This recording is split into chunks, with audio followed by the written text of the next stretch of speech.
So a big welcome to Ustad Rhamis Kent. And for people who have attended before, will know that I don't like doing bios, so I'm not going to read any bios out. So I'm going to let Rhamis. I appreciate that. So Rhamis, please go ahead and introduce yourself to our wonderful audience.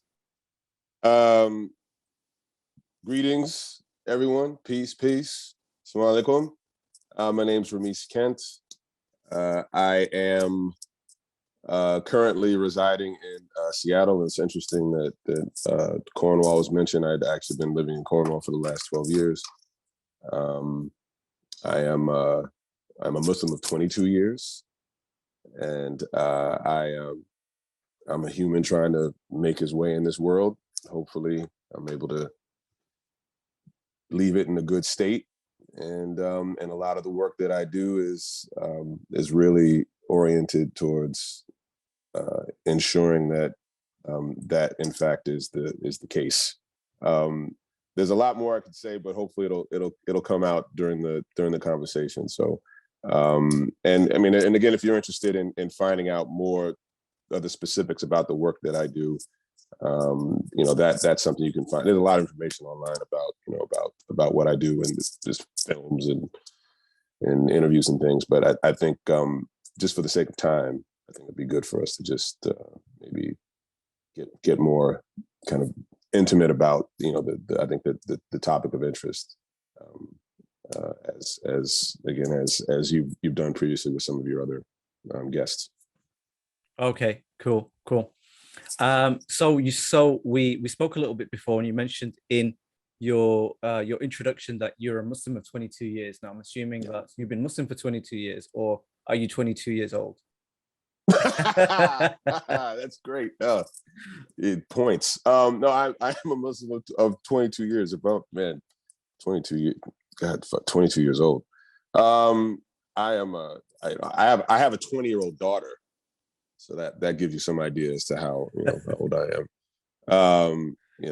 But yeah, I became Muslim in July of 1999, July 11th of 1999. So I was in my late 20s when I became Muslim. And interestingly, one of your guests, we've just been speaking about this before, Mustafa Davis. If I remember correctly, he was there the night that I took my Shahada. Along with a number of other people that were associated with the early days of the Zaytuna Institute community in the San Francisco Bay area in the mid to late 2000s. So Sheikh Yahya Rodis and our dearly departed brother Sama Cannon, Rahimullah, may Allah have mercy on him. He was there that night. His older brother Anas was there that night. It was an amazing time, and I think hopefully maybe in some of the discussion, and we'll get into some of the sort of the dynamics and the milieu that was kind of bubbling during that period. But yeah, so that's 22 years ago, and it doesn't seem like it was that long ago. The time goes really fast, but it's been it's been packed with lots of, I think, really valuable experiences, and it's been very rich time. It's been intense at times, but I think all in all, it's been amazing. Mm-hmm. And Zaytuna Institute, maybe not everyone has heard of, but I suspect the majority will have heard of Sheikh Hamza Yusuf. So the institute that him and Imam Zaid Shakir founded, Imam Zaid Shakir, right? Yeah. Mm-hmm. Yeah, exactly. So those. So I had first come to the San Francisco Bay Area when I was this was probably in the summer of 1997, and so my background is in engineering. I'd actually come to the Bay to work for a medical device startup, funnily enough, and mechanical engineering, right? Mechanical engineering. Yeah. So that's I went to school for. Actually, my first job out of college was working for Dean Kamen, who invented the Segway. And so I worked for Dean during the time that was like it was sort of still like a skunk works project. And there had been some other kind of technologies that were related to what would eventually become that project that had been used in some other things. So I was living in New Hampshire at the time, and I had an opportunity to come out to California. And so I jumped at it, especially after living in New England for 3 winters. And I wanted a bit more sun and a bit more warmth. And I had some family in the Bay Area. I visited, maybe 2 or 3 years earlier, and I wanted to find a way to get back out, and it was presented to me. So it wasn't until a couple of years later that I eventually met, a lot of the folks that were connected to the sort of nascent, Zaytuna Institute community. But actually those circumstances are actually quite funny. If maybe I can get into a little bit of that, how that happened. Yeah, sure. So I at the time, one of my pastimes was playing music. I would play and make music, and I had gone to anybody that lives in California knows Guitar Center, or just like in the U.S. it's a chain of stores selling musical instruments and equipment. So I'd gone to the Guitar Center that was near where I was living at the time in Santa Clara, California. And I walked in and I go back to the pro audio section, and I was looking for a sampler to like make little beats on, and I would do music. Anyway, I walk back there and I meet Rhamis Kent, Osama's older brother. Mm-hmm. And he's working in the pro audio section. And we end up getting into a conversation, and I brought in one of the little tapes I'd been recording on my little 4-track recorder, and ended up playing it for him. And he after that, he's like, you should come down to my studio space. I have a small studio space on South First Street in San Jose, downtown San Jose. So come through.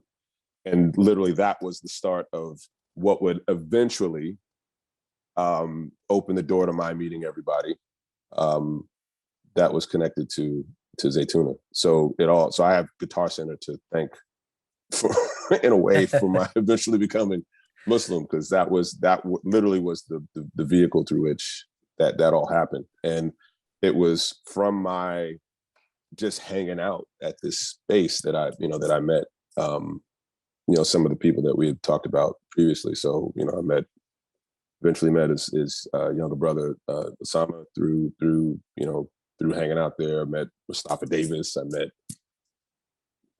eventually I met Yahya, Sheikh Yahya Rodis, but at the time it was just John Rodis. All of these guys had grown up together actually in the area, and then that was sort of the association, and I just sort of made my way in. And I didn't know at the time, but I had also been hanging out with some friends of theirs from when they were younger, like in their kind of middle school and high school days. And so, so there were all of these connections that I wasn't aware of at the time that eventually that kind of came to the surface. And then how this works. I mean, you kind of see that what previously might have been a coincidence or kind of a happy accident was just in a way you could say it was all part of the plan, so to speak. Mm-hmm. Kind of the cosmic order, if you will. So this is part of the the story that kind of hopefully it'll unfold into some more interesting details. Mm-hmm. Okay, amazing. So Rhamis Kent at this point, was he Muslim? Had he taken a shahada? Yeah, absolutely. As a matter of fact, a number of us, that's how a lot of the people that folks know now, I mean, he's kind of responsible for introducing a lot of people to Islam, or actually being responsible for their shahadas. Wow. And a lot of people don't know that. Mm-hmm, mm-hmm. So, he was kind of one of these, connectors in that sense. And so, it was just a very interesting, just very intriguing mix of people. I mean, even, one of the other communities that had been very active, and I think the Bay Area is unique in this respect. There are all of these different, strains and communities that are attached to Islam that you'll find in the Bay. So, in the South Bay, you had a lot of the, kind of more kind of immigrant, and as you had referred to, heritage, Muslims, mostly from, probably from the, the Arab speaking world, the Arab world, and kind of like, Central and Southern Asia, right? Then you have, various elements of kind of the more kind of tasawwuf or Sufi oriented communities. So there you had Naqshbandis, and you had some of the West African contingent with the Muridiya, Tijani, and all these different folks. Then you had some of the, the Mevlevi and Jarahi folks, because in the Bay, a lot of the counterculture, there are aspects of the counterculture, the hippies and things that became interested in Sufism. Okay. And Rumi and all of these things. And a lot of those people eventually went on to actually adopt a Sufi tariqa, like a spiritual, path. And a lot of people came to Islam through that way. So there were still folks who were connected to a lot of those histories and those communities that you found there. And so if you were able to meet people that were familiar with that local history, that you would have an opportunity to be exposed to all of, this huge breadth of experience and these different sort of interpretations and understandings of the various aspects of Islam. And so more than anything, it was just this really interesting, eclectic mix of folks that you first were interested in, like these personalities and just generally like the way people were. And I know for me, that was what attracted me to the people that, I eventually became Muslim through, is that they didn't proselytize to me. They were just better than everybody else, like that I had the choice to hang around with. I just liked being with them. And then eventually that got me curious, and I started to do my own investigations into, Islam and what Islam is and what do they believe and all of those things. And then I sort of came to it myself because they facilitated my being able to come to it and then accept it on my terms, in a way that made sense for me. So it was it was a really I mean, I think it's an important lesson in how to deal with people, and sort of being patient with their process and how they kind of come to this thing. That super, so many interesting things just from that little bit that you shared with us. I'm going to guess, but you'll know much better than me. How much of that was a reflection of where, like, what's known Bay Area today, like, do you think people's experience of Islam, do you think people elsewhere in the States had that experience of Islam, or was that a very California, like, I don't mean this in a pejorative way, because I know some people do. Yeah, I know. That's a thing. That's definitely a thing. No, I think it is unique to the Bay Area. Because of, I think there's sort of a kind of a cultural history, right? In addition to, just the nature of the place, like the fact that there's certain activities there that are attracting this pretty broad swath of different kinds of people, and obviously having that kind of diverse kind of store of capital, and when I say capital, just people bring themselves, they bring their experiences, they bring their skills, they bring their knowledge, they bring all of these things to the table. And I think when you have a place where all of that has an opportunity to interact, it just produces something that I think is quite different. And not every place has that, right? Not every place has that. And so I just having the good fortune of being able to be in that place at that time with the people that I was introduced to, it was just a very interesting confluence of these different influences. And so Yeah, I mean, I think we go back and think about that a lot. I mean, I know for a lot of the people that were kind of there for that time and they had a chance to experience, a lot of these things. I think many of us are still sort of running on what it was that we picked up at that time. A lot of us are still sort of feeding off of that, because it was really, I think it was pretty remarkable. Can you explain? Can you explain a little bit more what you mean about that? What was special about it? What was so special and so memorable that it's nostalgia that kind of keeps you going forward? I think we came across. Well, I mean, first of all, I think for the people that we had access to in terms of the teachers, that certainly helped. So, Sheikh Hamza, people like, Sheikh Hamza and Imam Zaid, someone who often gets lost in this conversation and now I think gets his due, Sheikh Muhammad Sharif, Okay. from the Sheikh of Uthman and Fodio. He was massively important. Wow. There's people like Imam Yasser Shadli, who was the Moroccan Naqshbandi Sheikh at Masjid al Iman, which is now known as Lighthouse Mosque. There were it's just so many people, but it was just being able to have all of these different facets, right, of how this tradition is expressed. Mm-hmm. And I think everybody was able to find something that appealed to them or that they could identify with. And I think that was what was really important. And being able to see that it isn't this narrow thing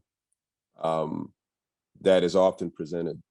It's not this kind of narrow kind of monoculture. There is this huge variety, this wide breadth, these different expressions, and these various streams that are all legitimate. Mm-hmm, right? mm-hmm. They're all, it's all Islam, but it just has a different flavor based on where these things are emanating from, or based on how the information is being filtered through, again, people in place. And I think being in a place like America, you have an opportunity to be able to see how that all kind of interacts, and specifically being in a place like the San Francisco Bay, California, you're able to also see that. So we had a chance to be exposed to folks from all over the map. The Syrians and the Afghans were hugely important for us. Okay. And then there are folks from other points in North Africa and in Yemen and Southern and Central Asia and Southeast Asia. And I mean, it was just this really great, like a kid in a candy store. It's just all this really wonderful, tasty stuff that you get a chance to try out, and I think it just really helps you develop your palate in terms of getting access to all this really great information and these great and these again different understandings of things. Yeah, very, very important. And what effect did the immigrant community? So you mentioned specifically the Syrian and the Afghan community there. Yeah. What effect? What did you take from them, and how did they help you in your path? Yeah, I mean, they were. I think they were just very the people I had a chance to interact with were just very kind to us. I mean, we were just a bunch of young punks. Just a bunch of young punks. Just getting our feet wet and taking on some of this information. And I think they were very patient with us, and I think they were very enthused by our enthusiasm. And I think to a certain extent, I think they're also amused by some of our naivete as well. And I think one of the things that I often tell people about, I think, what made that time what it was, and just the dynamic between all of the people that were there. I mean, aside from our amusing, entertaining naivete, was I think we honestly had a good opinion of each other, and we wanted good for one another. Because, you know, here's this new thing that we've all found. And I think also at that point in our lives, and being a convert, you just sort of, you know, I think you get to a point in your life where you really are sincere in your search and trying to find truth. You know, and in many ways, you're kind of looking to be saved from your own guessing and your own floundering and kind of making your way through the world. And that you know, you're kind of looking for answers. And you're no longer satisfied with just kind of quote unquote doing what you want. You know, that at some point you know, you kind of see that there's something beyond that. There's something beyond just constantly looking for ways to amuse yourself in a way, that you have a purpose, right? And that you just want, at some point, you just want to find out what that is. And I think being able to meet these people from these different points in the globe that, again, all have connections to this tradition, they just provided another perspective and, you know, way of looking at the world that I think to that point we just didn't have the benefit of being privy to. And as you walked into that shop where you met Anas, where were you searching at that time? Is what you described there, was that your state? Is that what you were subconsciously searching for? Were you like, where were you kind of in your kind of perspective on life? Did you have questions? Or would you just describe it as like just kind of out of the blue, quote unquote? Yeah, I mean, no, definitely. I mean, you know, probably one of the, like, going back a few years, I mean, probably one of the more seminal, important events in my life was the death of my father. Right, so he was killed in a car accident when I was 19, and so I had just been with him like 2 days before the accident. And I was home on winter break from university, from college, and so I had just gone on a trip with him, and then you know, came back home to my mother's, and then, you know, 2 days after that, I had a friend of mine that had just come home from the service. That was the time of the first Gulf War. Okay. So I was visiting with him, and then then you know, my mom had given me the news that my father had passed, and she was really concerned about telling me because he and I were very close.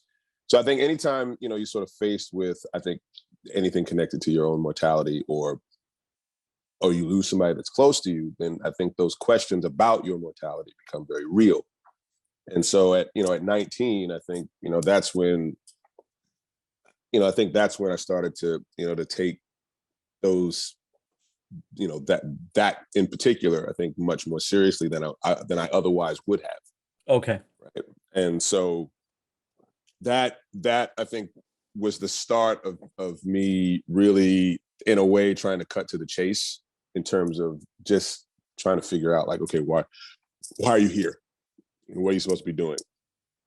You know, you're trying to find, you know, some sense of, again, purpose, and ultimately, if you're able to identify what it is that you're supposed to be doing, then, you know, you would think that this would probably make living your life much more full and satisfying, right? And that it isn't just a matter of, again, constantly entertaining yourself or find a way to occupy your time. Is that you're trying to find something that makes living meaningful, because you only have but so much time. So I was definitely at that point, you know, in my mid to late 20s, I definitely was, I think, searching, and again, it's that kind of loss that really, I think, makes the searching that much more urgent. And I mean, without sounding too cliche, do you think you found your purpose during that time when you're in the Bay Area as a mid to late? Well, I think this goes back to the way in which, and whether or not this was something that was done consciously, I can't say for certain. Although Anas, said that he was trying to get everybody to not, kind of hit me over the head with information, you know, in attempts to, you know, to kind of reel me in, so to speak. You know, like I said, you know, the proselytizing. I think it's a matter of just, you know, if you can already see that people are curious, you just sort of allowing for them to find things, right, on their own. You're just creating an environment for them to kind of pursue, you know, their inquiry, right? And so I think at that point, because I had already been looking, I'd already been searching, I'd already been sort of researching and trying to look in depth into a number of different things. It just so happened that, you know, Islam was the thing that kept on coming back whenever I questioned it. The more I questioned it, the more I interrogated it, the more it was able to come back stronger with every question, right? As, you know, especially compared with everything else that, you know, you had, you know, could have potentially been vying for, you know, my attention or my being again drawn to it. So it was just that Islam it just had the best answers. Okay. You know, it just had the best answers. And it wasn't entirely new for you, was it? So California is not your first encounter of Islam, is it? So no. I mean, you know, I'm from, you know, I was born and raised in New York. So I think anybody who's from New York has some contact with Islam in some way. I mean, if you grew up in, you know, a reference that a lot of people often point to is, you know, their forays into hip hop, right? And so listening to, you know, a lot of people in that quote unquote golden era in the, you know, in the late 80s, early 90s, there were all these references made to, you know, to Islam. Because, you know, especially in New York, you have a lot of people that are affiliated with either, you know, the Nation of Islam or the 5% Nation or the Moorish Science Temple. Obviously, there are people who are, you know, Sunni Muslims. You know, some might be, a lot of the jazz musicians were Ahmadiyya. Yeah, I mean, you know, there are these like kind of smatterings of you know, kind of versions of Islam, of kind of proto-Islam. Some might say pseudo-Islam, but the kind of there is some of that aesthetic, right? And there are a lot of these references, although you're not necessarily fully understanding what they mean. And of course, you know, there are aspects of, you know, how one understands what is put forth by, you know, kind of in the Sunni tradition or the Shia tradition, or what would be characterized as normative, the kind of normative Orthodox Islam. But because of the sort of the people and the cultures that are connected to it, you're not necessarily identifying with it because you don't always see yourself reflected in it. Okay. And I think that's a really important aspect of one's coming to understand what Islam is that it's much broader than, again, what's often kind of portrayed or how it's perceived. And I think that was another important thing about my becoming Muslim in California. It was that the people who were embodying it were like me. You know, all of these people, they were converts. And so that's what made it like identifiable, right? Because I saw myself reflected in it. Okay, that's interesting. That's really interesting. We have someone mentioned Jurassic Park and not Jurassic 5. Jurassic and it's 5, funny because a lot of those brothers in Jurassic 5 are actually connected to the Shehu, the Shehu of the Jamaat. I mean the Jamaat. I'm sorry, the Jamaat of the Shehu Uthman and Fodio. Excuse me. So actually, we know some of those brothers by virtue of them being connected to Muhammad Sharif, Sheikh Muhammad Sharif. Okay. Yeah. It's interesting to see how much of a part music has played a part in your journey, and so many, like, we had a few comments about explaining music as, you know, as a way in, almost, or the influence of music. Absolutely. Absolutely. We've mentioned Mustafa Davis a few times. We had him on about a year ago. I can't believe it's been that long. And wow. Yeah, so for those who haven't seen it, you can check out, and I really, really recommend you watch the Sunday Night Live with Mustafa Davis, which is up on YouTube. The reason why I bring him up here is that he made a documentary around 10 years ago now, 10 or 11 years ago, which documents the okay, Jazakallah khair. So Salah has just posted a link to which I think is, I'm not sure if that's is that the conversation with Mustafa Davis, or is that what I'm about to mention? Anyway, no, that's Krept and Conan. They're like grime artists that are like in the UK that have got like an Islamic influence as well. Okay, wonderful. So Mustafa Talking Davis about Dean Type. Oh yes, so Mustafa Davis is a filmmaker, and so 11 years ago he released and produced and released this documentary called Dean Time, which is about the struggle that people on primarily the West Coast had between their role as musicians, most of them in hip hop, and their Islam. So they're all converts in there. I think that's still up on YouTube, which you can see. So I recommend you check that out. Were you involved in that in any way, or where were you at that time? Yeah, I mean, I was, so again, my day job, if I was doing engineering work or whatever I was doing at the time, I would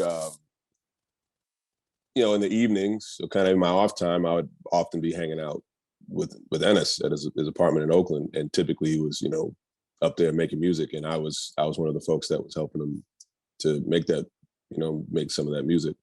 It was funny is a lot of times I would go up there because, again, he had equipment that I was like, well, maybe I could use some of that equipment to make some of the stuff I wanted to play with. And he was like, well, why don't you try playing on this? And I'm like, all right. And it was a lot of time just kind of messing around with with ideas that he had. And I remember when he, sitting down and having conversations about him starting this label that ended up becoming known as Remarkable Current. And so a lot of the stuff that ended up being, done in that film, and a lot of the people that were featured in that film had recorded music on this, little independent label that Ennis had started. So, Amir Suleiman was there, and M Team, be Hamza and Suleiman Perez, and Tyson. I mean, I remember all of these people, like, again, from late 90s. When Tyson was, doing spoken word, and there's a little cafe in San Jose State called Cafecito. And then eventually, he started, doing recording with Ennis. Again, same thing with, Amir. I mean, Amir already had, reputation, but, there were a lot of things that, eventually went on to do with Ennis. I mean, the funny thing, Mustafa, it's just Mustafa, the filmmaker. When I met Mustafa was doing tile. Mustafa was like, he would work with a kind of one of our big brothers, Yusuf O'Connell. And he was doing tile, to make, like literally just grouting and laying tile in order to pay his bills. Forgive me, I was trying to understand what you were saying. Sorry. I thought, is this the name of an artist? Is it a genre of music that I'm not? No, like literally he did tiling. Okay. Like I kind of as like a contractor or working with a contractor, just to make to make ends meet.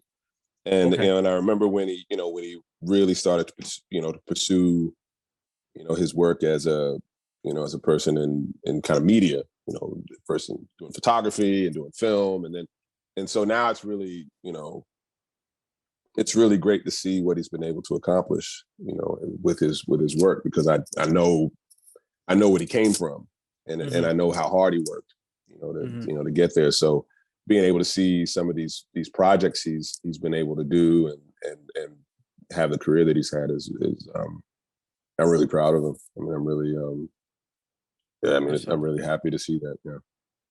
Alhamdulillah. And I'm sure he's proud of you too, Alhamdulillah. because we haven't talked about it yet, but it would be rude not to tell the audience that you are a world authority on permaculture. Really? With international, this is please ignore the reactions. This is just a humility of Rhamis, but he's an international authority on permaculture, and you've traveled the world, and you've consulted to NGOs and private companies all over the world on permaculture. So, so I want to kind of move the discussion to that, because I know that's your area of expertise. And so for those who aren't aware, because I think it is fairly niche in some respects, can you tell us what permaculture is? And yeah. Well, it's, you get a lot of definitions, but it's what would broadly be called a design science that was sort of created and developed in Australia in the first in the early to mid 70s, and then kind of became a formal course of study in the early 80s. And with the first course taught, I believe, was in 1983. And really, it's just the word, kind of the clues in the word itself. So permaculture, it's really the formation of two words, permanent and agriculture. And the idea is that if you can create a permanence in agriculture, you can create a permanence in human culture.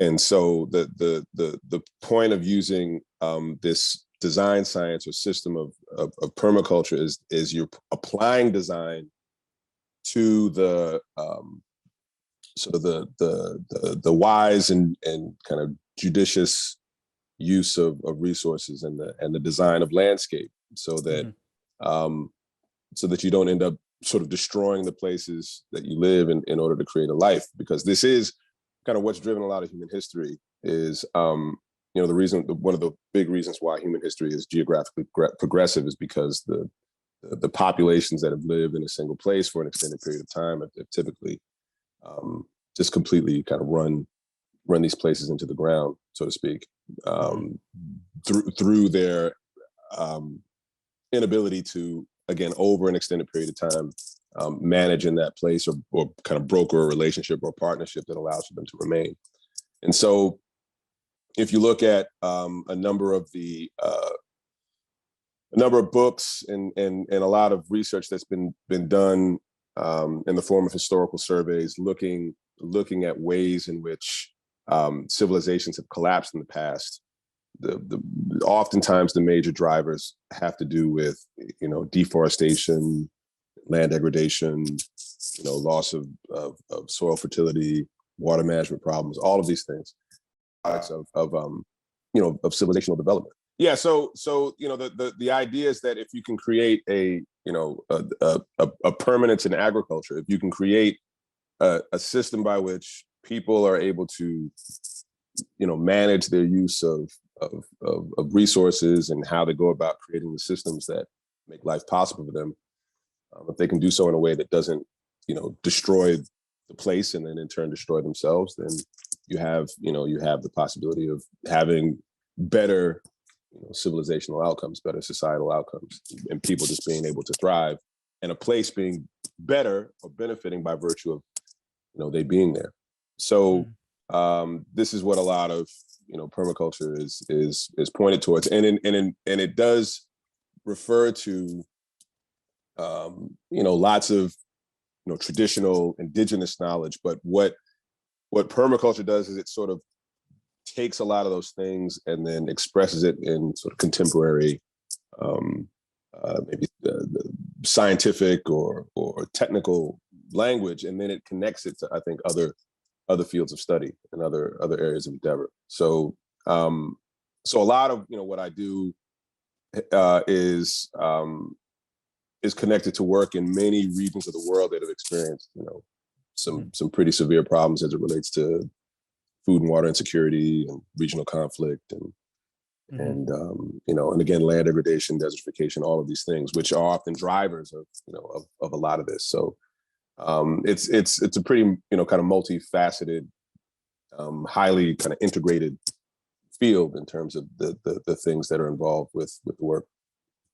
And so when did you I guess transition from like mechanical engineering to like sustainable agricultural engineering? I think you're on mute. Oh, my mistake. Yeah. Here we go. So this was probably around 2008, 2009, and also interestingly enough, there's an Islam tie there as well. I was an administrator I was one of the administrators for the first Arabic intensive that Zaytuna Institute held. And actually, this is right, it was the summer Arabic intensive of 2008, right before they had issued the paperwork to initiate the establishment of Zaytuna College. Okay. Right. So I met a student that was enrolled in that course who worked for Jeff and Nadia Lawton. And she showed me who are very prominent figures in the world of permaculture. And he eventually, was my teacher and then later on my colleague. So so this sister, her name's Sakina Grom. She showed me a video of a project that is dubbed Greening the Desert. And I remember seeing this film, and I was like, oh my God, what is this? And she said, oh, it's permaculture. And I'm like, wow, this is amazing. Who are these people? And I said, I'd really love to be able to meet them and talk to them. And she said, well, actually, they're actually going to do a set of workshops in the San Francisco Bay Area in the coming weeks. And I said, well, yeah, let's go and meet up with them.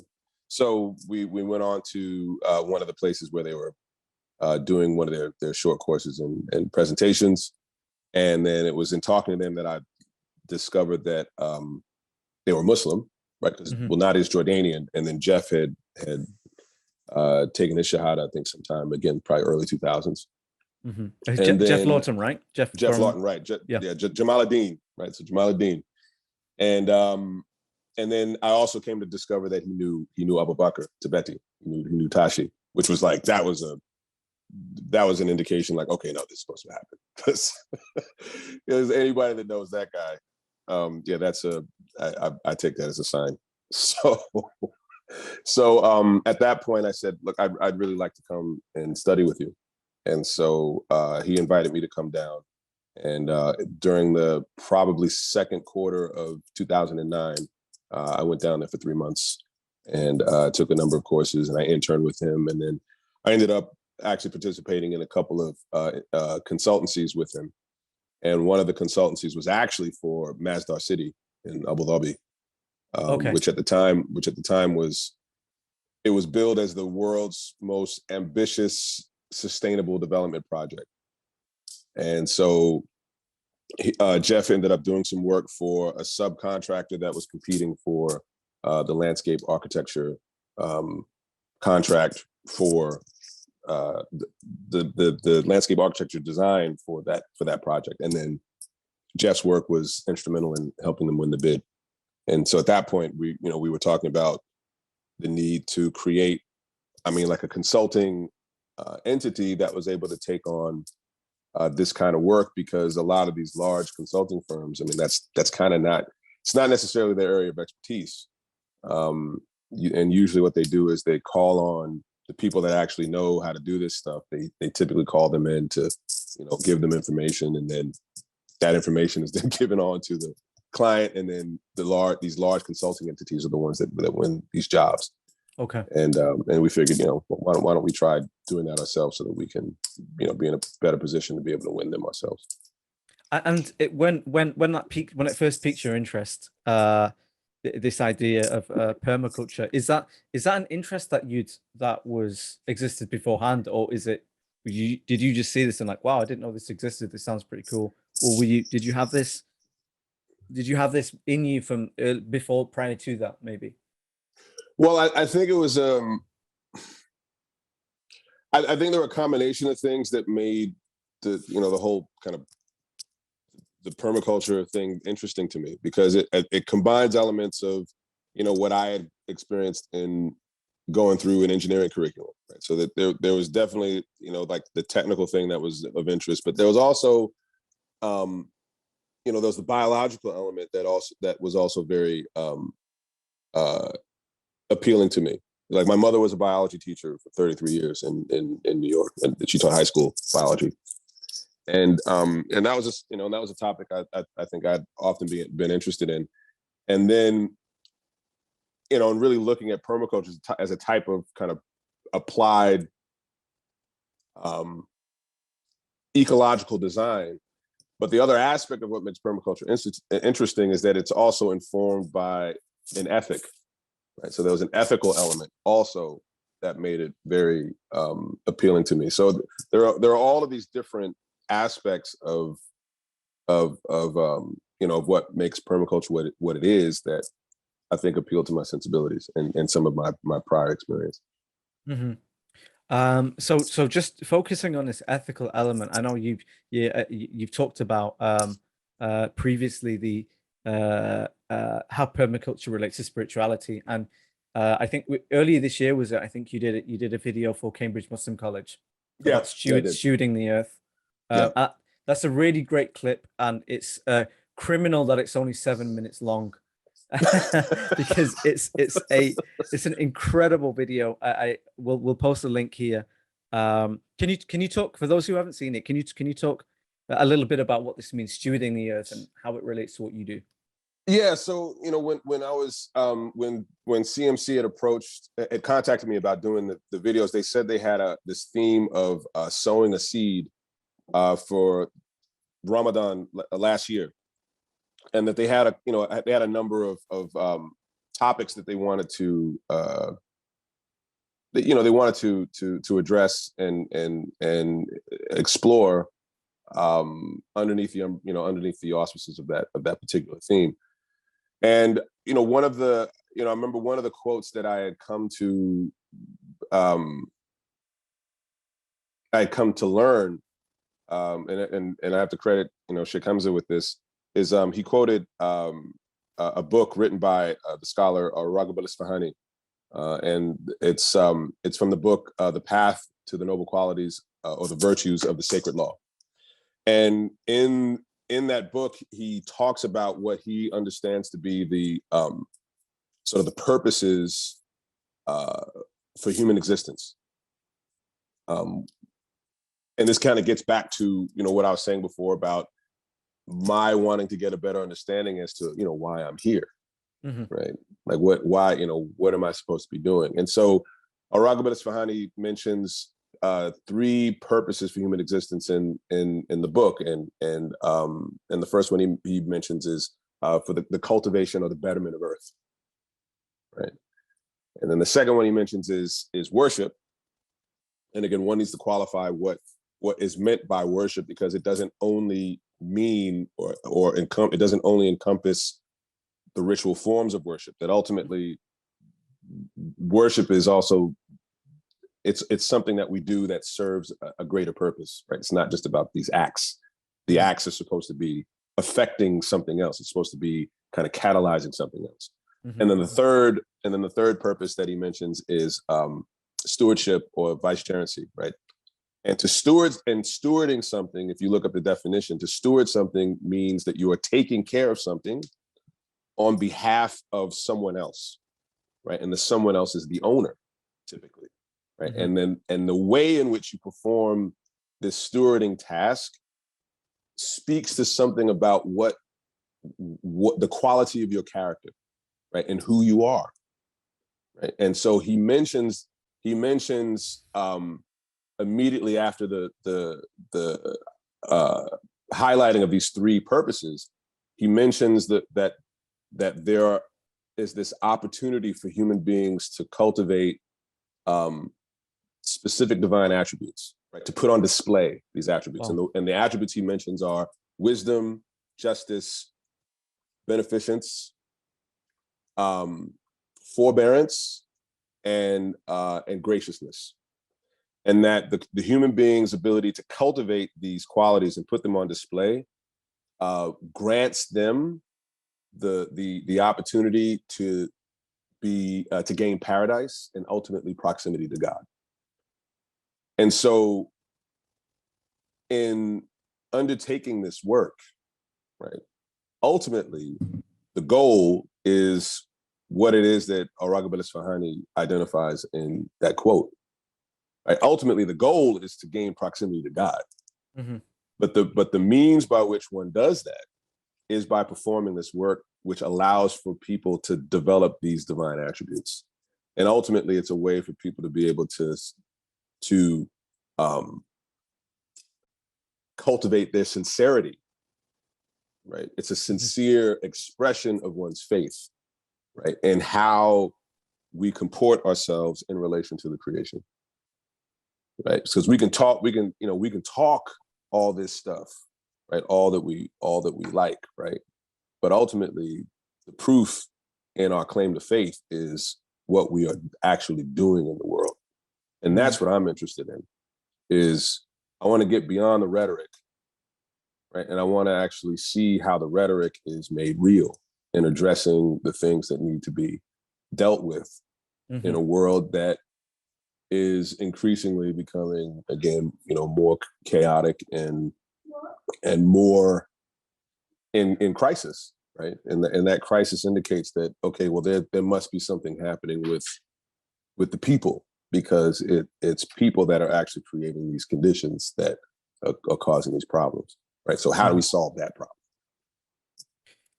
It's so profound what you mentioned there, and when you mentioned about moving beyond rhetoric to something that's real, I mean, that for me is like, that's spirituality for me.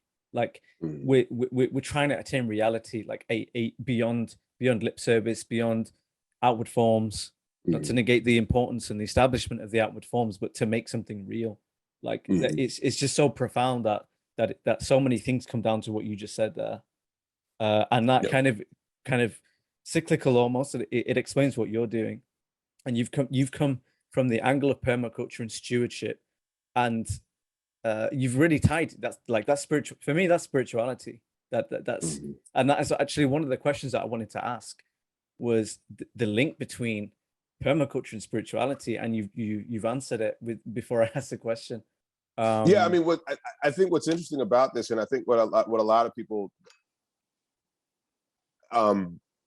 may not be aware of, is if you go back and you look at some of the histories, like the history of Islam, and you look at the people and the places that were seen as being these bastions of erudition and beauty and all these amazing developments in terms of the advances made in science and mathematics and law and architecture and all of these things. Really, and there's an amazing book called Reconstruction by Way of the Soil. It was written in the 1940s by a British author named Guy Theodore Wrench. And it's sort of, again, one of these historical surveys of human history, but seen through the eyes of agriculture. And it's like this catalog of disasters. Like you're kind of going through the book, and then eventually he gets to this chapter on Muslim Spain, and the title of the chapter is A Kingdom of Agricultural Art in Europe. It's the name of the chapter, and then he proceeds to talk about this amazing history of Muslim Spain, and it sounds like something like out of some kind of fantasy novel. Wow. And one of the things that I think is remarkable about what he talks about in the chapter is that all of these accounts come from like European historians talking about what the Muslims did.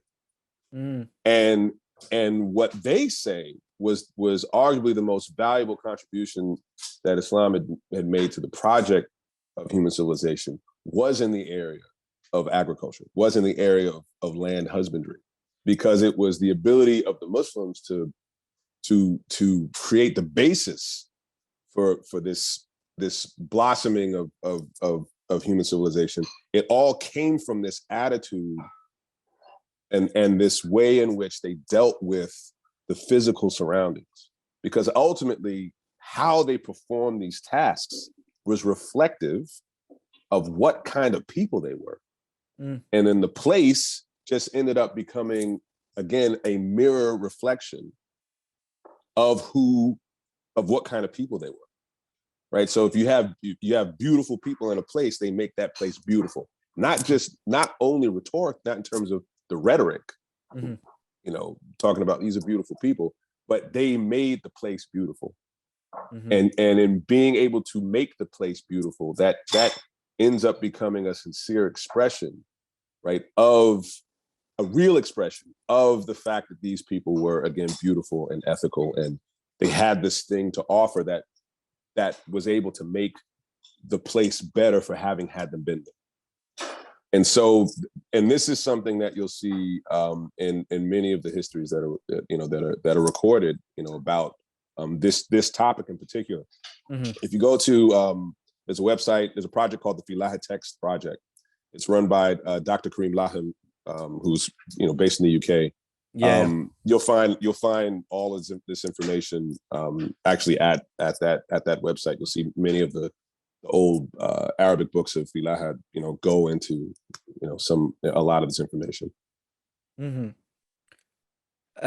Something you said stood out to me there about this the place of Muslim Spain and agriculturally being the beauty externally was a reflection of the internal beauty of these people, right? Or it was a reflection of their beauty, which is wondrous, and at the same time for me quite scary, because we look at like I'll explain what I mean by that.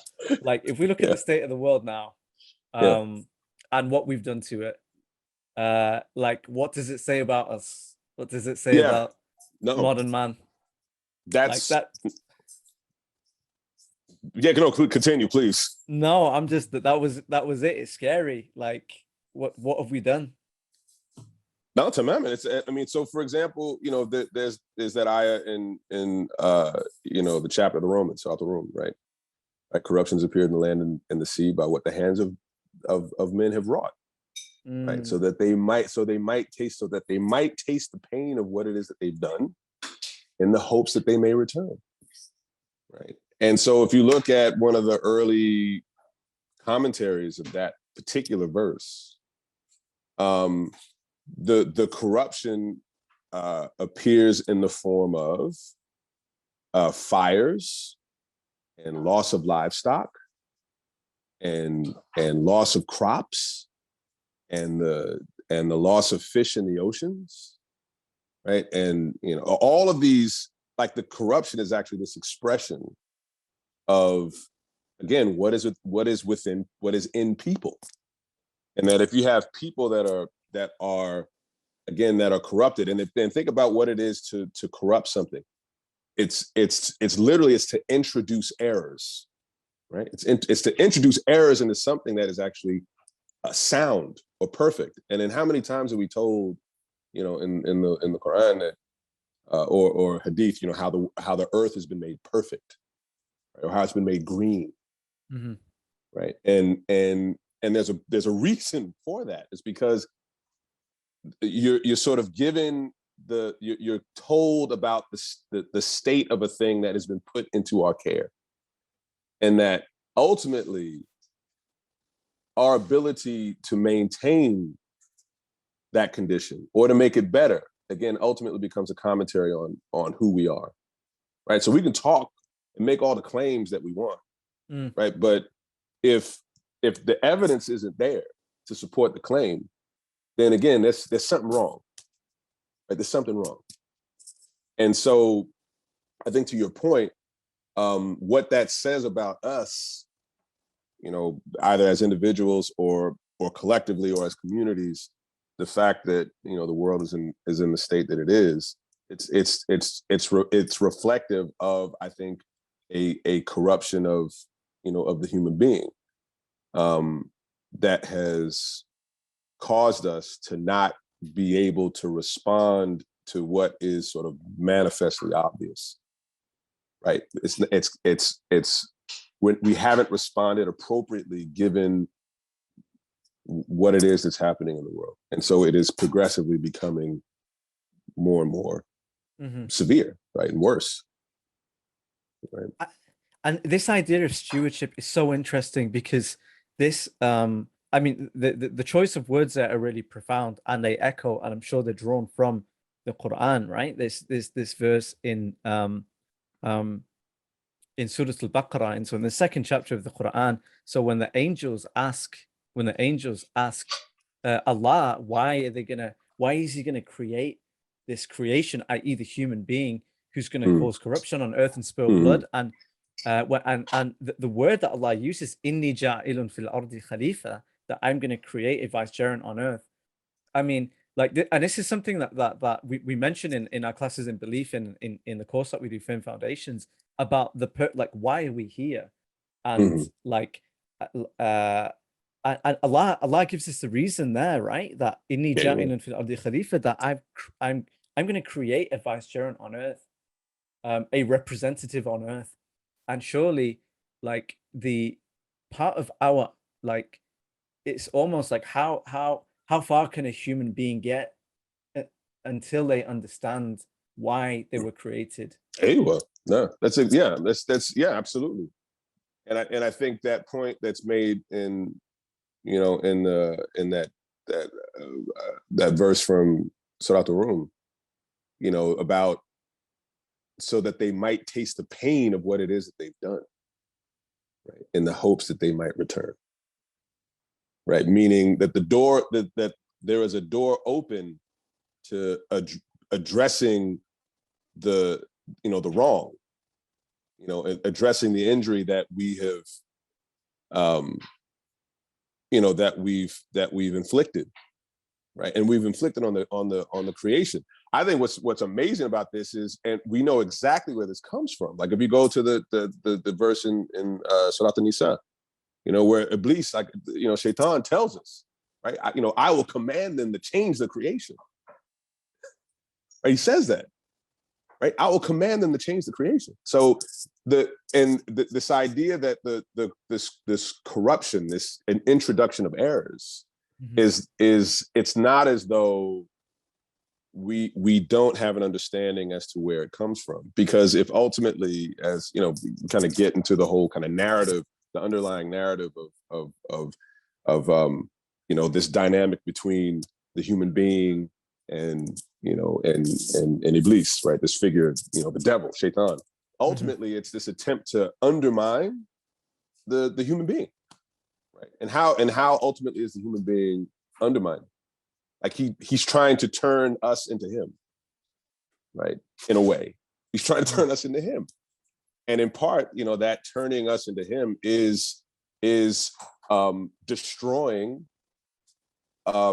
this thing that has been made perfect, right? That we are in fact given the responsibility to take care of, right? That he actually inverts the you know, the purpose that we were created to serve, right? So instead of actually taking care of the creation, what if he can turn us into something that actually destroys it?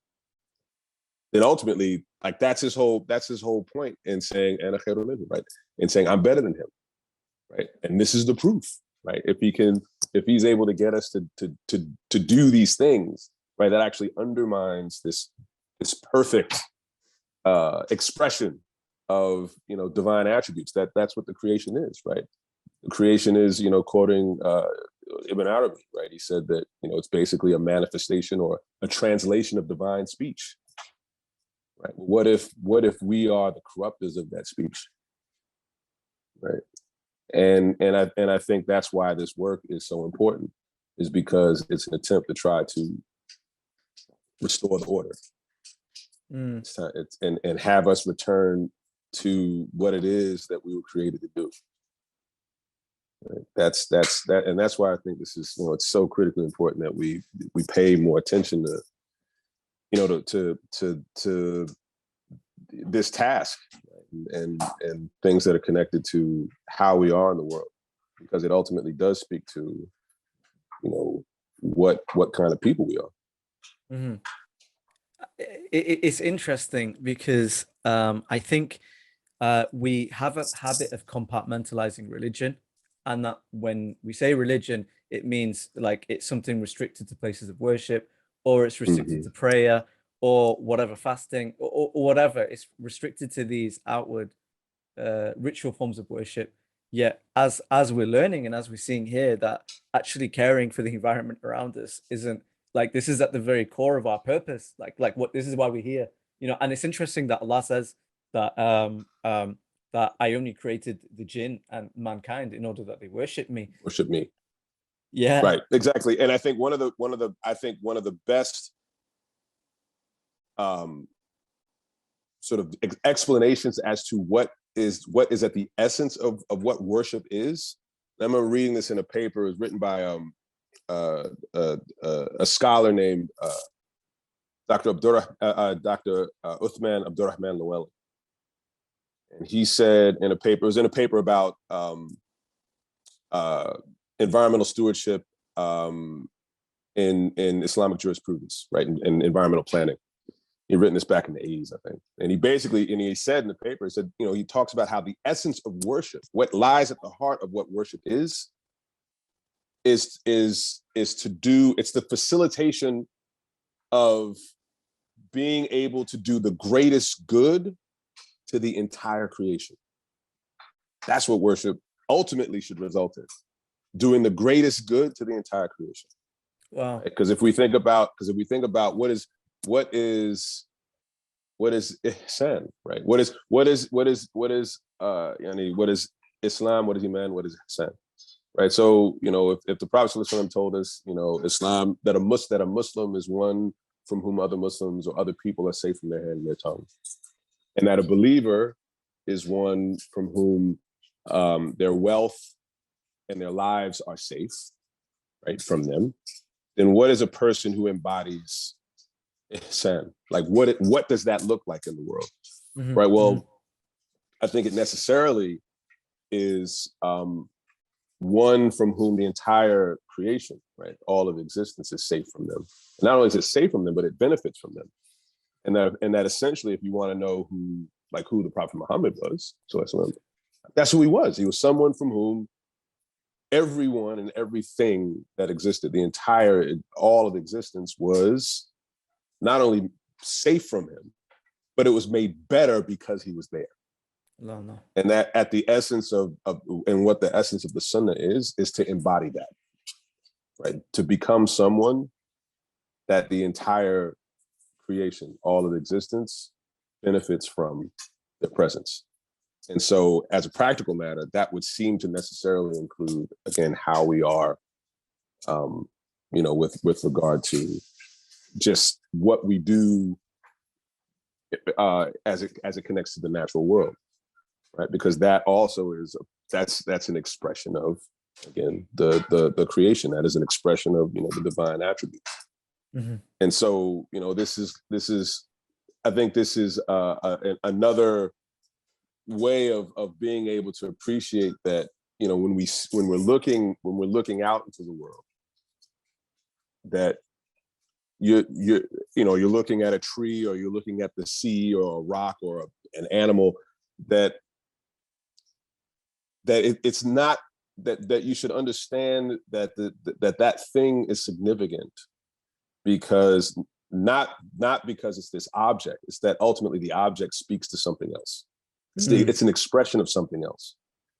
And so if you can appreciate that it's an expression of this greater thing, right? And this thing being something that ultimately points to God, that, like, you're obliged, if you count yourself as someone who sees himself as a believer, like, you're obliged to comport yourself in a particular way towards that thing, right? If you really count yourself as a believer, right? If that's what you claim, right? Then there's a certain demand that is made from us, right, towards how we are in relation to the creation. It's so profound. It's so profound, and like there's feelings of like, wow, there's like a real expansion of understanding and perspectives here, and almost like not to be too negative, but it's like why does this sound novel? And this shouldn't be novel, right? Yeah. Because it's so central, and it's like there seems to be this period where we've just like kind of forgotten about it. So I'm sure, I don't know, I imagine like when you come with this message and with the work that you do, like in traditional Islamic quote unquote religious environments, it might sound like something new because there's just, I don't know. But the funny thing, I think but the strange thing is that this was a traditional view. Exactly. That's the crazy thing, is that this isn't new. Mm-hmm. This is not new. I mean, you can see people writing about this 1,000 years ago. Mm-hmm. So it's not as though what's being said here is novel. Yeah. This was a tradition, and it became something else. And I think one of the things that also we have to appreciate is, I think, with us being products of modernity, right? And when I say like modernity, like specifically, we are kind of the children of, consumer, like industrial consumer civilization, right? That is a very specific thing, right? And there's certain qualities, there's certain characteristics that are part and parcel of being connected to industrial consumer economies, or industrial consumer civilizations. If you really want to know, I think want to understand what Islam is and its origins and the people that that brought it originally. I mean, if you think about it, these were Aboriginal people. The Aboriginal people, the people that they lived in and among nature, right? They're pre-modern people. They're pre-consumer people. They're pre-industrial people. So they still had a very strong connection with the natural world, right? And so, I mean, I've thought that I don't think you can really get a full appreciation as to what Islam is or where it came from unless that is understood or realized, because it's hard to really get a clear understanding as to many of the references and the importance of the references unless you realize, again, who those early people were and what was the nature of their society, like how they lived and how they understood the world and how they understood themselves in relation to it. And so I think unless you can understand that, the desert Arabs are Aboriginal people, right? And so as Aboriginal people, there's this premium that is placed on understanding the world that they occupied, like the physical world that they occupied, and being able to connect to it. And I think one of the other really strong, references that we could point to that explains the importance of it, it's the hadith of the Prophet when he says, if the end of time comes, right, and you're holding a seedling or a sapling in your hand, right, finish planting it. Why did he say that? Like, he could have said anything, but why did he mention a seedling or a sapling? And he juxtaposed that with the end of time. Like, that's not a trivial, like, that's not, there's a reason for that. Like, there's something really significant about that. And I think it speaks to that, again, that point, that I just made, that this is a major aspect of what it is that we, as beings, as a species, this is a major aspect of what it is that we ought to be busying ourselves with. This is like the reason why we're here, in part. That's really, it's one of those game changer perspectives. I think that certainly I've gained here, to hear it from the inside, from an expert, like tying together these apparently separate worlds and like showing us that this is the same. It's the same. The origin is the same. The purpose is the same. The intentions are the same. That they're all really intimately linked. I'm gonna open it out to questions if that's okay, because I feel like I've been hogging the so if anyone has any questions, please you can either unmute yourself or you can drop a message in the chat. Do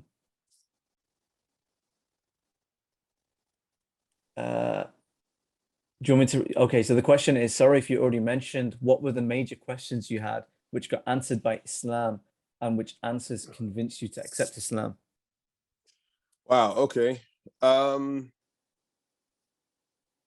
I think, again, because a lot of my questions and a lot of what it was that I was curious about, I think dealt with being able to answer questions connected to, again, our kind of mortality.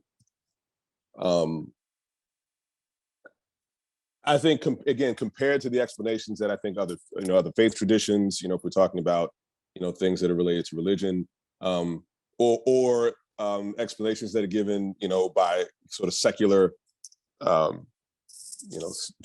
secular intellectual traditions or or that kind of thing. I think just Islam had a much more comprehensive, thorough, satisfactory explanation that also wasn't offensive to one's reason or intelligence. And I remember one of the first books that I read, I don't know if this was, this is necessarily recommended, but I remember one of the first books that I read was a translation of Imam Ghazali's Remembrance of Death in the Afterlife.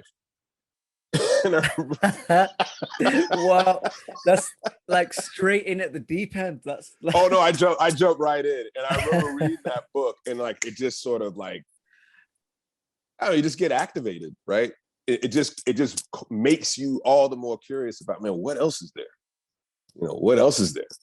And so you just keep digging, and you keep digging, and you keep digging. It's just like, man, there's clearly something here, right? Like, folks didn't just make this up, right? There's something here. And so, yeah, and like I said, the more I dug, the more convinced I became. And but I think ultimately it always comes back to, it always came back to death, right? And it's not about like having a morbid fascination with death. It's just something that we're all inexorably moving towards. And we have to deal with it. And it's like, like the hadith of Prophet, he said, do much remembrance of the destroyer of pleasures, right? It's coming. And it's not necessarily something to be particularly afraid of, or to, or try to avoid. I mean, you can't avoid it. So it's just a matter of figuring out, what do I need to do in order to prepare for it? And how can I make whatever time I have here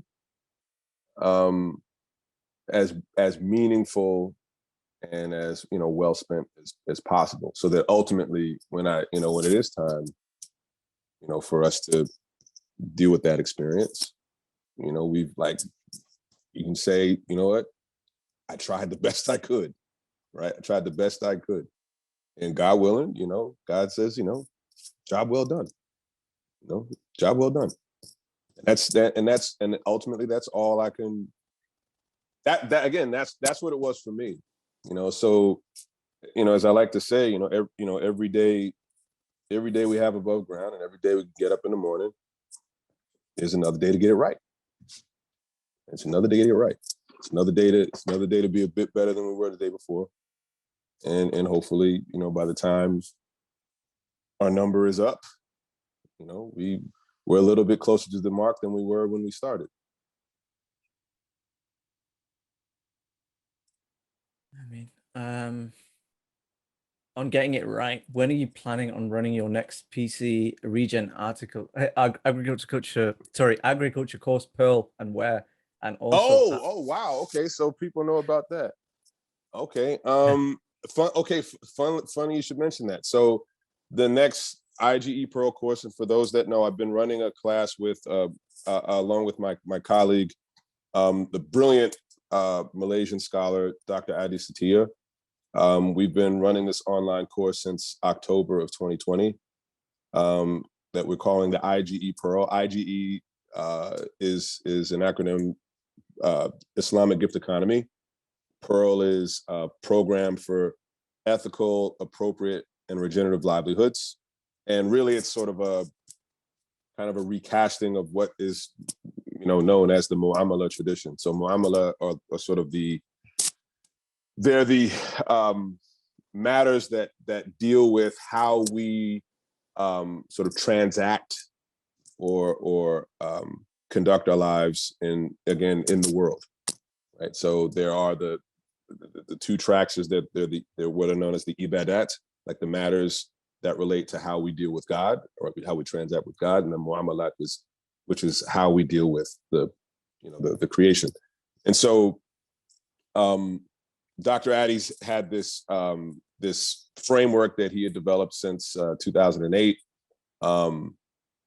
2009, roughly since the last big financial crash.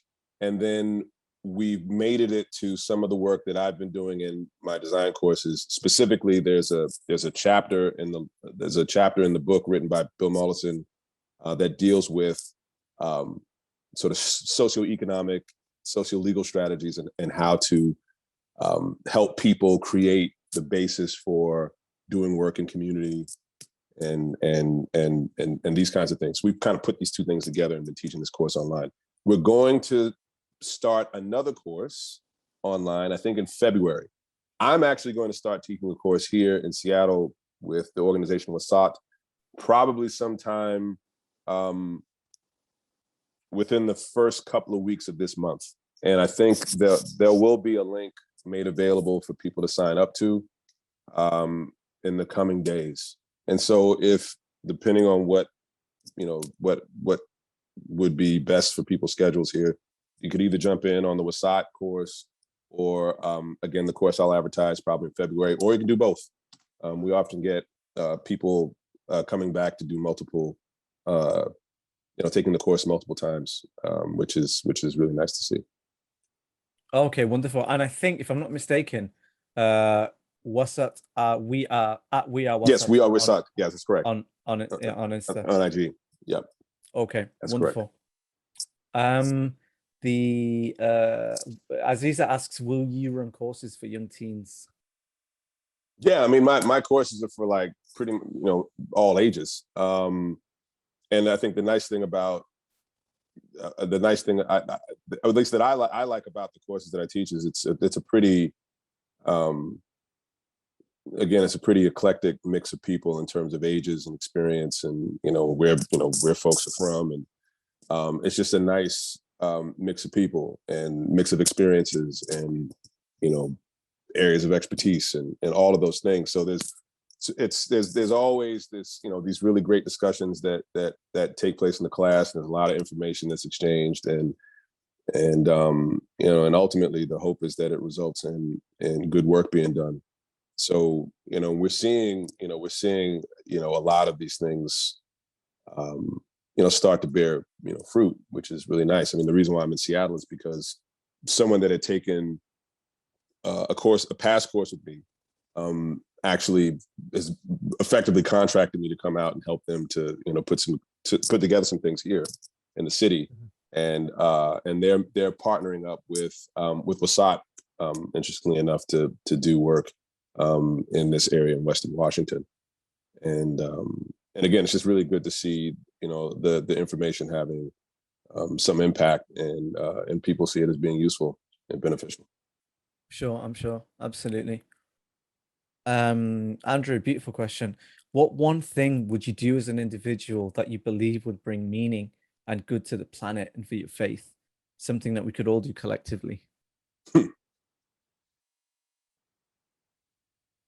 it's funny. I just did this. I was invited to speak at this conference in the UAE back in early December. It's the Forum for Promoting Peace in Muslim Societies. It's the organization that was started by Sheikh Abdullah bin Bayyah, and I think the president of the forum is actually Sheikh Hamza, if I remember correctly.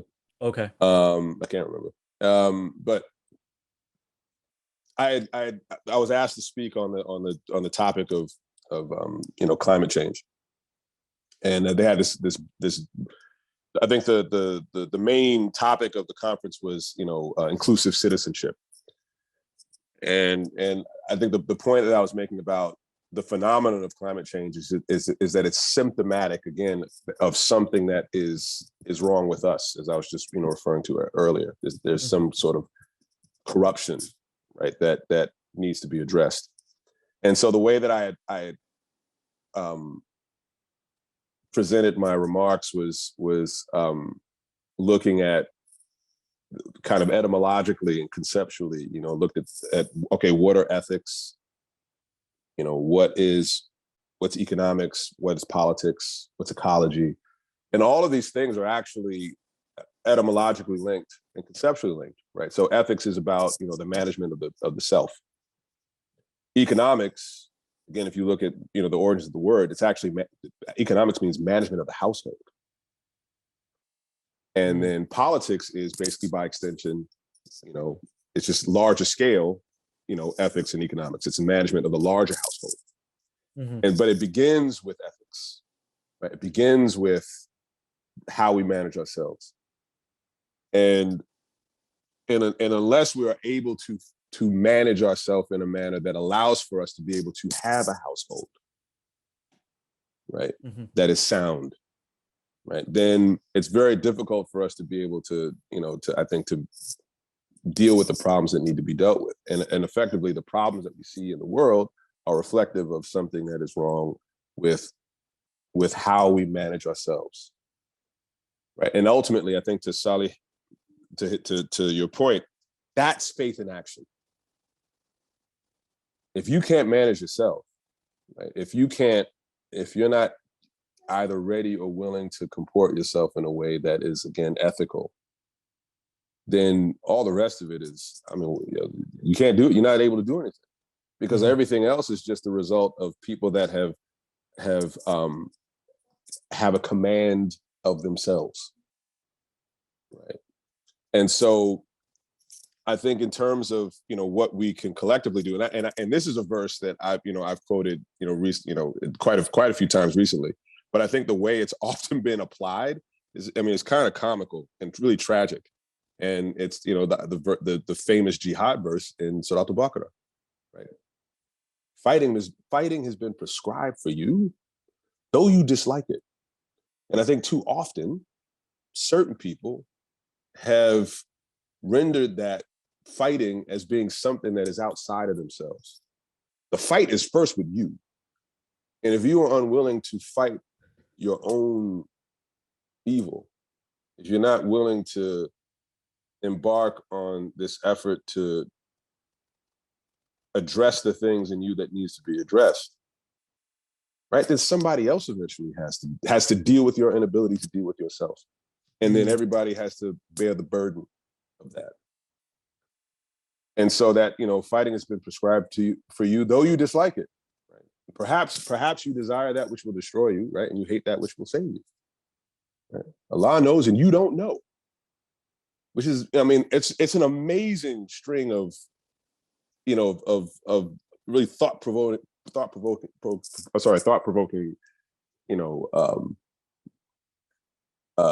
concepts there that are referenced. This idea that the fighting that first needs to be undertaken is the fight against yourself. And then if you have a community of people that have committed themselves, again, to fighting with themselves such that they're able to put themselves in a state to where they're now able to create a world that is reflective of people that have conquered the worst aspects of themselves, then that's when we can really start to see changes. But people have to be committed to doing that and then translating that into action that allows for them to create a place that is reflective of people that have conquered themselves. That's incredible. Beautiful. Cool. I think we've been going for 90 minutes now, which is the length of a football game, which in American you call soccer.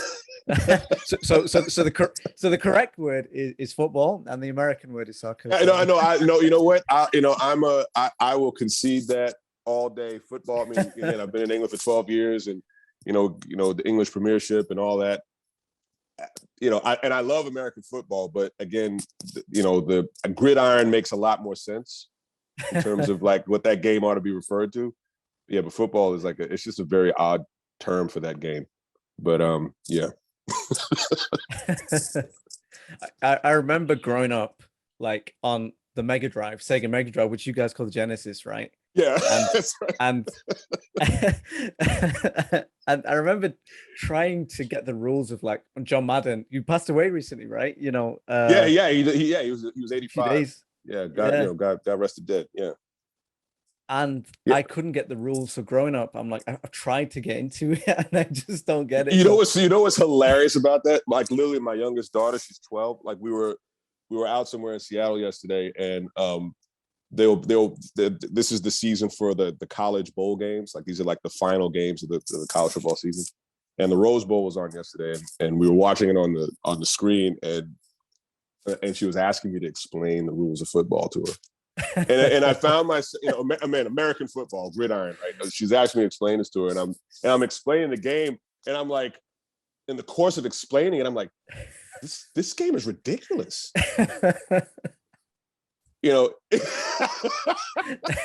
I saw that, right? Yeah. I was like, this game is ridiculous, but by the same token, it's also endlessly fascinating.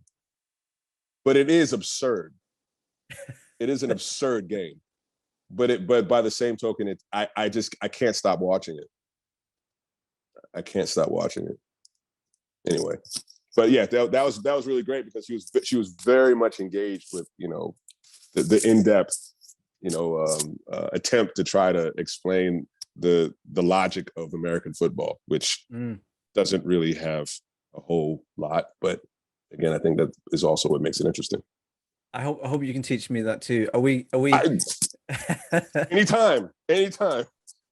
So your time in Seattle. So are you there for a period of time? Are we going to see you back in Britain, in the green hills of Britain? Inshallah, at some point, but there's the possibility of once I'm done here in the Pacific Northwest, there's a project that we're looking to kind of get underway again at Zaytuna College that kind of started about 3 years ago.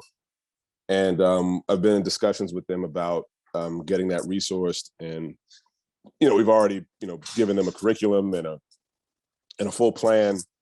And if we can get that going, I'll probably be heading down there. Mm-hmm. But the great thing about that project is it has implications, for other communities that would like to model again the same thing that we've been working on up there.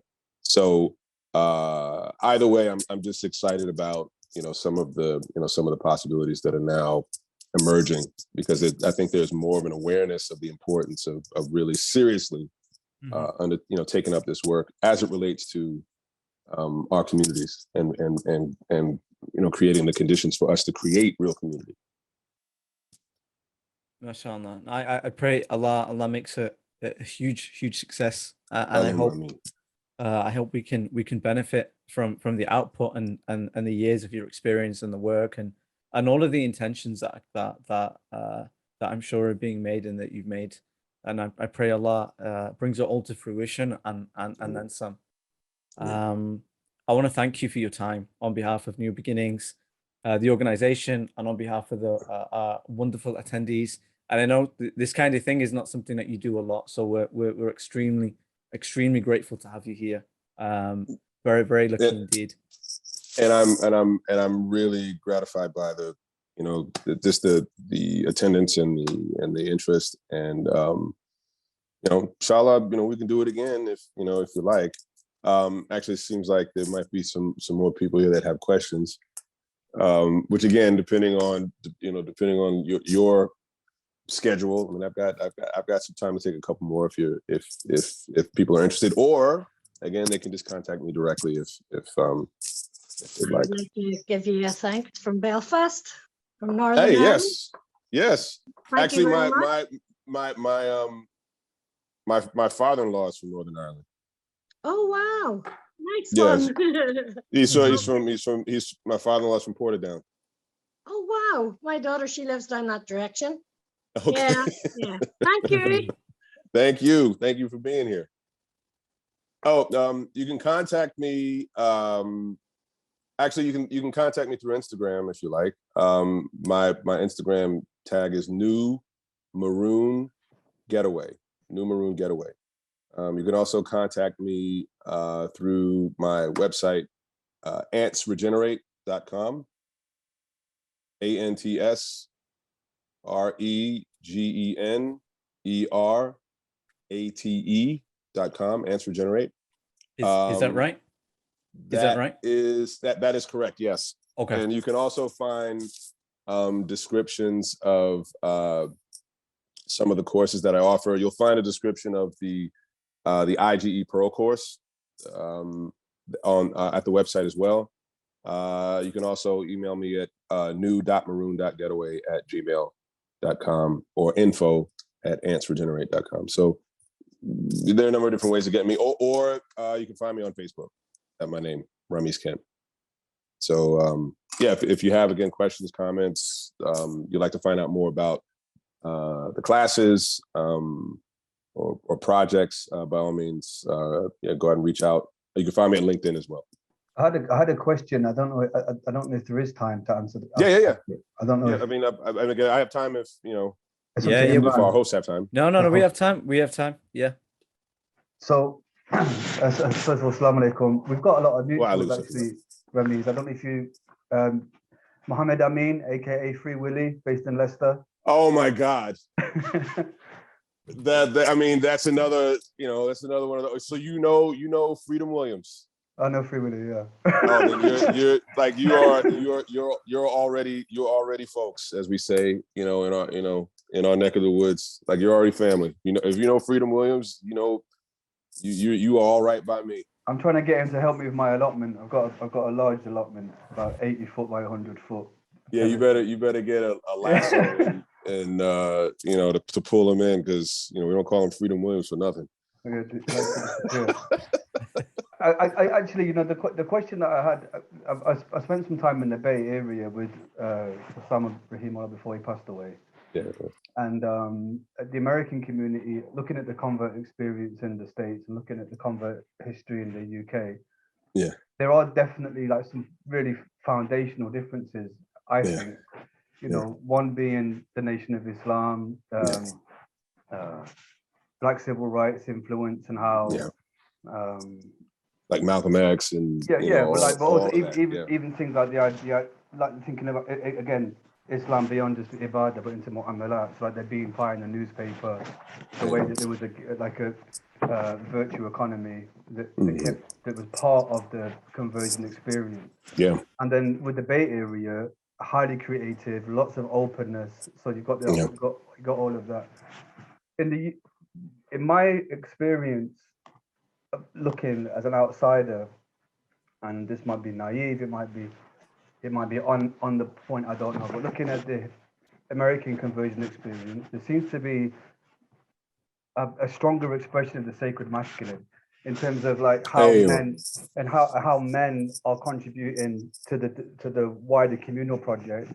Yeah. In the UK, I don't think we have such a strong expression of that, not visibly for men, and so I think that's we have a lot of revolving doors taking place of the conversion of men. Like there's lots of women becoming Muslim, and we can see that there's like I don't know why, what it is that women are seeing in Islam that men aren't seeing, right? Because we've got like 2/3 or 3/4 of converts in the UK are women, and with the men, there's a real old man Logan syndrome where convert men are disappearing from community. They're not engaged in the dawah so much, and they have a different narrative. I wondered if you've got any insights into that and how we might remedy that. I mean, I think because in America, I think culturally, I think there are, well, at least there were far more, I think, positive associations with Islam as a means for, in many ways, for men to kind of, I think, reacquire or assert a type of masculinity, if we can use to use that term, that is seen as being positive and healthy and restorative, I think, to one's sense of themselves. And again, I think you see this in so many different aspects of the culture. I mean, of course, being a child of the 80s, born in the 70s, child of the 80s and 90s, young adult in the 90s. I think there's all of these cultural expressions that were wrapped up in something that was attached to Islam. So whether you're talking about, those early days of hip hop, if you're talking about, as you said, the associations with, the civil rights struggle, many different figures in entertainment and sports that oftentimes were, had connections to Islam. and it was just cool. I mean, it was just cool to be like the Muslim dude. It was cool and mysterious, and like we don't have the same associations like in the UK as you do to like the colonial histories, which I think is a really big factor. In with I think the experience in the UK, very big factor as opposed to what we see in America. So I think that's really one of the important kind of lines of demarcation between how one understands or has understood what Islam is, and if we're connected specifically to masculinity, Islam in the UK and say Islam in the US, that experience vis-a-vis males, for sure. I mean, does that sound? I mean, what would you say about that? Could you expand on that? Like, so you mean like the colonial history, like Britain as an empire has like psychologically is like a different post-colonial mindset with Muslim men in Britain that they don't have, isn't reflected absolutely in the US. Absolutely, I think there still is very much, I mean, if you want to use the term, like an aspect of like kind of a, I don't know, in some ways it's almost like a denuded Islam. It's not Islam. It's more of Islam is like kind of cultural accessory, but not in the best sense of the term cultural accessory. To where I think in the US, because many of us, I mean, I'm a Black American, right? I'm African American, meaning I am descendant from people that were brought to the Western Hemisphere as slaves. And so there's a lot of our history, a lot of our origins that are kind of mysterious and we're not clear about. And I think in the course of learning about Islam, you are also learning something about where you may have come from. And what were the things that were connected to those origins. And then I think the more you come to see and to learn about the history of Islam in West Africa, for example, and then how that kind of transformed or transitioned into certain expressions, again, in the Western Hemisphere, you had vestiges of it. Whether or not you're in Haiti, or if you're in Jamaica, or if you're in Barbados, or if you go down in South America, or even for the folks that made them, their way to the mainland, you saw that there were elements of this Islam that also influenced, that spirit of resistance, against, the oppression, that was oftentimes, meted out on those populations, and that the thing that in many cases sustained them or inspired them was tied to Islam. I don't know if there are necessarily those same associations, again, made in the UK, and that's not to say that there were not. There absolutely were elements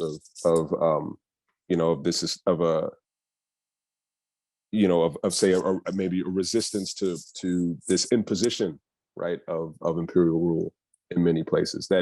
And then perhaps because of the ability of the British to overtake so many places, where there were Muslims, that you don't have those same associations, and that in some ways there might be an attempt to try to distance. Certain people might attempt to distance themselves from that. And even with the contemporary expression of, again, some of this attempt to reacquire one's masculinity through some of the aberrant expressions of that masculinity, as we see in a lot of the kind of violent extremism, I think that also is something else that is a non-trivial factor, where people are, they're rejecting it or distancing themselves from it because of those problematic associations, right? So I think that's certainly something that I've seen from my time in Britain, and then being able to contrast my experience here from what I've seen in the UK. I don't know if that makes any sense. Does that make any sense? I think it's like a whole of the tape, isn't it? It makes sense. Like there's like a high level kind of analysis there. I think maybe things are changing in the UK.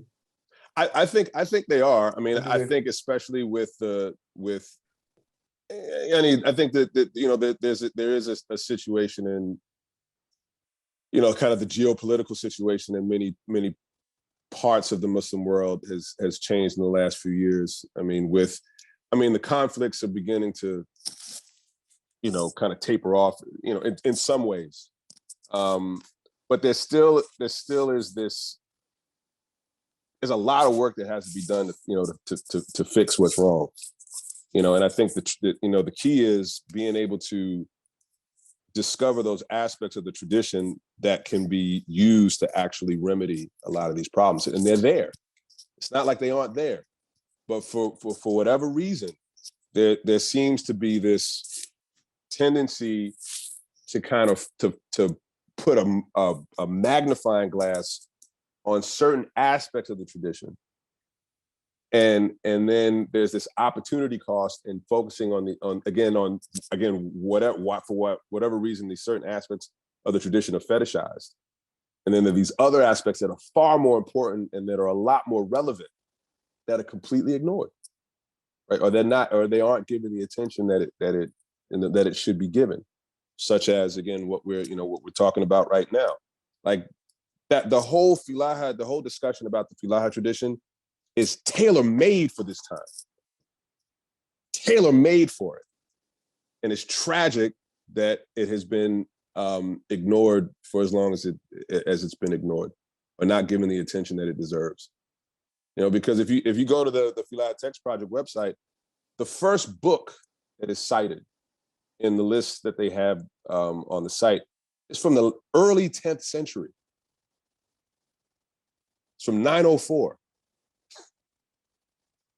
And you know, and when you start reading, you know, you start going through this stuff, it is super thorough. And as a matter of fact, a lot of the things that are touted as being sort of state of the art, kind of cutting edge, as it relates to a lot of, you know, this discussion about how do we fix the climate crisis, and land degradation, and ecological destruction. These people were talking about this stuff 1,000 years ago. You know, and that's our tradition. It's our tradition. Like, why aren't we out here holding the banner up, you know, for these things? Incredible. Jazakallah khair. Welcome. Thank you so much, man. Have fun. I'm conscious we've taken almost 2 hours of your time now, Rhamis. I mean, there's snow on the ground here. It's snow on the ground. It's cold outside. No, like nothing's moving. The roads are awful. Yeah, I was trying to work it out at first. I'm like, okay, Seattle, okay, that makes sense. It's pretty. They've gotten hit with some snow, and I didn't realize this place like kind of shuts down when it does. Okay, is it bad there? Is it like pretty bad? Well, if things have shut down, I'm assuming it's. Well, I mean, the roads are, we've been commenting about how there's a surprising lack of like salt trucks and like trucks with the shovels and the buckets to be able to clear the roads. It's pretty treacherous out here. As a matter of fact, I busted a tire after I ran into a curb like about 2 or 3 days ago, because the roads are so bad. I was skidding along and I hit the curb and bam, like I got a flat tire, and I'm actually hopefully I'll repair it tomorrow. But yeah, I mean, it's the sidewalks are icy. And, if you're not careful, you can wipe out and hurt yourself pretty bad. But it's been interesting. I haven't been in snow like this in a long time, so it's kind of cool. Yeah, it doesn't look like we're getting any snow anytime here. Anytime soon. Yeah, 16 degrees is like has broken all of the records. Like, really. Yeah, Wow. which is just crazy, for like. Yeah, where are you situated? Where are you right now? I'm in the northwest. I'm in Manchester. Oh, okay. Yeah. Oh, I think we lost you. I think you're gonna mute again. I think you're. Yeah, I'm here. There you go. Yeah, so yeah, we were in Southeast Cornwall for a long time, like literally right across Plymouth Sound from the city of Plymouth. Okay. Yeah. MashaAllah. Yeah. But actually, really pretty part of pretty part of the world, actually. Yeah, definitely, yeah. Who'd have thought, hey? I bet you never Yeah, I thought know. you'd It's like, I know. No, but here's actually this really quick. But I didn't realize this. Like, one of the family names on my dad's side, I have some family from like Bermuda and Barbados. I came to realize, like, I was told this years ago, that like one of the family names is Pasco, and Pasco is a Cornish name. Oh, wow. Yeah, so I didn't. So it was like, in a way, I kind of like accidentally, like, I guess, returned to some of my Cornish roots that I didn't even realize I had. So yeah, but yeah, it's the history of that area is pretty interesting. I mean, the village where I live in, you can get a ferry to the Mayflower Steps. So it's a place where where the Mayflower left from to come to America 400 years ago. Yeah, so it's again, historically, it's a very interesting place. Mashallah. I remember when I heard that you were in Cornwall, I thought that's so random. In a way, yeah, it is. It is. It's like, you live where? Like, that's but never suspected. Yeah, me neither. Anyway, one of my friends, when I was in Yemen, one of the brothers who's he's now in the US, he's in Pennsylvania now. He had an auntie living in Exeter, and I'm like, Exeter. Wait, Exeter's, who is it? Yeah, Ipswich. Sorry, Ipswich is Yusuf Welch. I'm not sure. No, I know. You know Yusuf Welch. Yeah, he's a good friend. He's a good friend. He's a neighbor of mine in Yemen. Yeah, no, he was at the retreat. Yeah, the summer retreat. Actually, he was one of the teachers. So that's really funny. Yeah, it's really funny. He's like, he was like, I've got an auntie living in Ipswich. I'm like, Ipswich, that's like one of the hardest places to, if you don't live in Ipswich is like ridiculously hard to get to, like, famously. How do you get to Ipswich? Oh, I mean, you should try to get to Kingsand and Carsand and Millbrook, and come out my way.